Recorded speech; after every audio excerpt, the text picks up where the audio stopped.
हमारा देश भारत जो रहस्यों से भरा देश है। इस देश की सभ्यता जितनी पुरानी है, लगभग उतनी ही पुरानी यहाँ के मंदिर हैं। हजारों सालों से अपनी जगह पर खड़े मंदिर कई राज अपने अंदर छुपाए बैठे हैं। भारत में मौजूद कोई भी मंदिर ऐसा नहीं है जिससे जुड़ा कोई रहस्य वैज्ञानिकों या फिर आम आदमी की चर्चा का विषय ना हो। दोस्तों, आज हम आप लोगों को एक ऐसे ही मंदिर के रहस्य के बारे में बताने वाले हैं जिसके बारे में जानकर आप लोग चौंक जाएंगे। दरअसल दोस्तों, हिंदू धर्म में 4 धाम की यात्रा का बड़ा महत्व माना गया है। आज हम इन 4 धाम में से एक ओडिशा के समुद्र तट के किनारे बसे पुरी में मौजूद जगन्नाथ मंदिर से जुड़े रहस्य के बारे में बताने जा रहे हैं। ये मंदिर भगवान विष्णु के अवतार श्री कृष्ण को समर्पित है। हर साल यहाँ लाखों श्रद्धालुओं का जमावड़ा लगता है। 800 साल से भी ज्यादा पुराने इस पवित्र मंदिर के दर्शन करने के लिए देश विदेश से लोग आते हैं। आज हम आपको इस मंदिर से जुड़े ऐसे रोचक रहस्यों की जानकारी देने जा रहे हैं जिनकी सच्चाई के बारे में आज तक पता नहीं चल पाया है। मंदिर में नहीं सुनाई देती समुद्र की आवाज। दोस्तों, कहने को तो ये मंदिर समुद्र के किनारे पर बसा है, लेकिन मंदिर के अंदर समुद्र की लहरों की आवाज किसी को भी सुनाई नहीं देती है, जबकि समुद्र पास में ही है।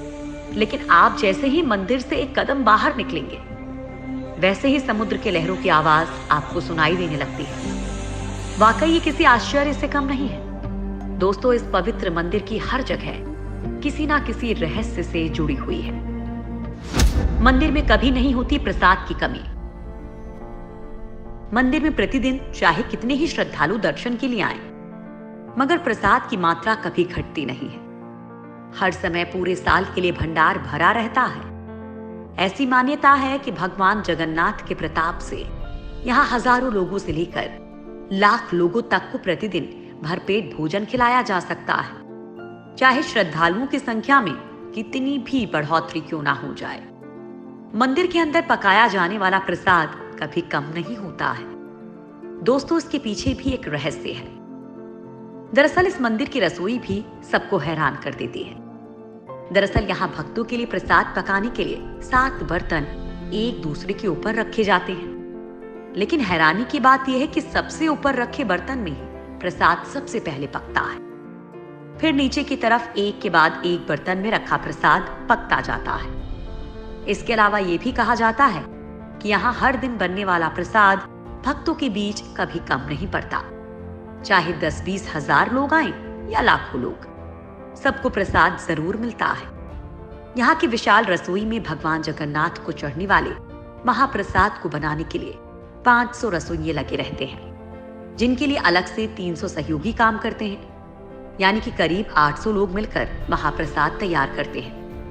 दोस्तों, कहा जाता है कि मंदिर का प्रसाद तभी खत्म होता है जब मंदिर के दरवाजे बंद कर दिए जाते हैं। भगवान जगन्नाथ के मंदिर में आज भी कई ऐसे चमत्कार होते हैं जिनका जवाब विज्ञान के पास भी नहीं है। पुराणों के अनुसार जगन्नाथ मंदिर को धरती का बैकुंठ माना गया है, क्योंकि भगवान श्री कृष्ण आज भी यहाँ मौजूद माने जाते हैं। पुराने समय से ही यहाँ की सवर जनजाति के आराध्य देव हैं ये, और ऐसा कहा जाता है किसी वजह से यहाँ भगवान विष्णु का रूप अन्य मंदिरों की अपेक्षा थोड़ा अलग नजर आता है। रोज बदल जाता है मंदिर के शिखर का झंडा। हवा की उल्टी दिशा में उड़ता है मंदिर का झंडा। जगन्नाथ मंदिर का सबसे बड़ा रहस्य ये है कि इसके शिखर पर मौजूद झंडा हमेशा हवा की विपरीत दिशा में लहराता है। वैसे आमतौर पर दिन के समय हवा समुद्र से धरती की तरफ चलती है और शाम को धरती से समुद्र की तरफ, लेकिन आपको जानकर हैरानी होगी कि यहाँ ये प्रक्रिया उल्टी है। अब ऐसा क्यों है, ये रहस्य आज तक कोई नहीं जान पाया है। भारत में किसी भी मंदिर का ध्वज हर दिन नहीं बदला जाता है, लेकिन जगन्नाथ जी का मंदिर ही एकमात्र मंदिर है जिसका ध्वज हर दिन बदला जाता है। हर दिन एक पुजारी को ऊंची गुम्बद पर चढ़कर ध्वज बदलना होता है। जगन्नाथ मंदिर की ऐसी मान्यता है कि अगर एक दिन भी ध्वज नहीं बदला गया तो मंदिर 18 सालों के लिए बंद हो जाएगा। जगन्नाथ मंदिर के शिखर पर एक सुदर्शन चक्र लगा है, जिसके बारे में कहा जाता है कि उसे किसी भी दिशा में खड़े होकर देखें, पर ऐसा लगता है कि चक्र का मुंह आपकी ही तरफ है। इसी तरह एक और रहस्य यह है कि मंदिर के शिखर की छाया हमेशा अदृश्य ही रहती है। उसे जमीन पर कभी कोई नहीं देख पाता। जगन्नाथ मंदिर के खजाने का रहस्य। क्या मंदिर के नीचे दबा है कोई खजाना? ऐसा माना जाता है कि मंदिर की जितनी ऊंचाई है, ये उतना ही गहरा भी है। मंदिर का खजाना, जिनमें रुपए पैसे ही नहीं, रत्न और जवाहरात भरे हुए हैं। ओडिशा हाईकोर्ट के आदेश के बाद रत्न भंडार कक्ष में 2018 को कड़ी सुरक्षा के बीच 16 सदस्यों वाली एक टीम ने 34 साल के बाद यहां जांच के लिए आई थी। इस घटना के करीब 2 महीने बाद मंदिर के खजाने की चाबी के गायब होने की बात सामने आई थी, जो अब तक नहीं मिली है।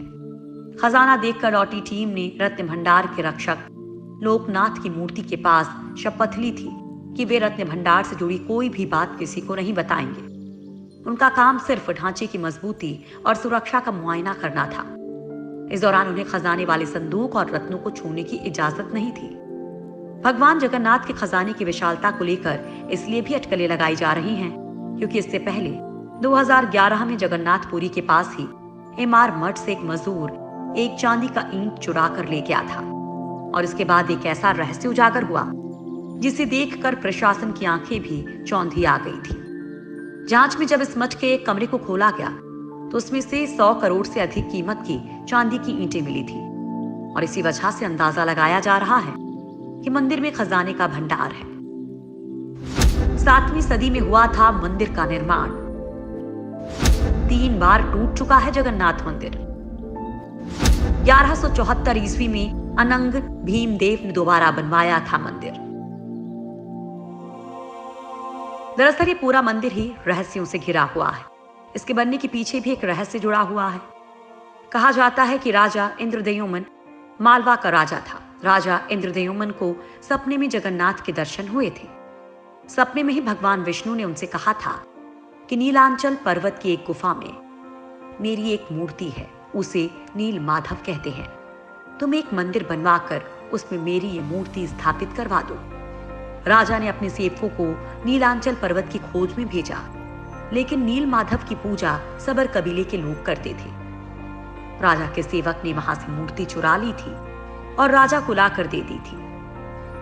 लेकिन मूर्ति की चोरी होने से भगवान नील माधव बहुत दुखी थे, इसलिए वो वापस उसी गुफा में चले गए। लेकिन राजा से वादा करके गए कि वो एक दिन उनके पास जरूर लौटेंगे, बशर्ते कि वो एक दिन उनके लिए विशाल मंदिर बनवा दे।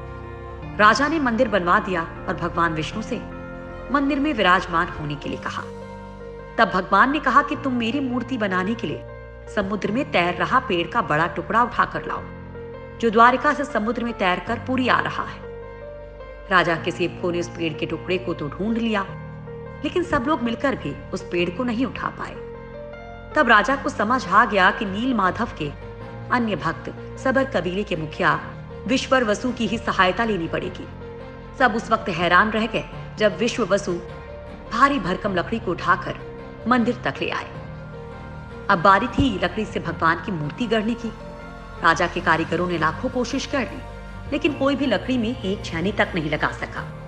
तब तीनों लोग के कुशल कारीगर भगवान विश्वकर्मा एक बूढ़े व्यक्ति का रूप धारण करके आए। उन्होंने राजा को कहा कि वे नील माधव की मूर्ति बना सकते हैं, लेकिन साथ ही उन्होंने अपनी शर्त भी रखी कि वे 21 दिन में मूर्ति बनाएंगे और अकेले में बनाएंगे। उनकी शर्त मान ली गई, लेकिन एक दिन राजा इंद्रद्युम्न की रानी खुद को रोक नहीं पाई और रानी के कहने पर राजा ने कमरे का दरवाजा खोलने का आदेश दिया।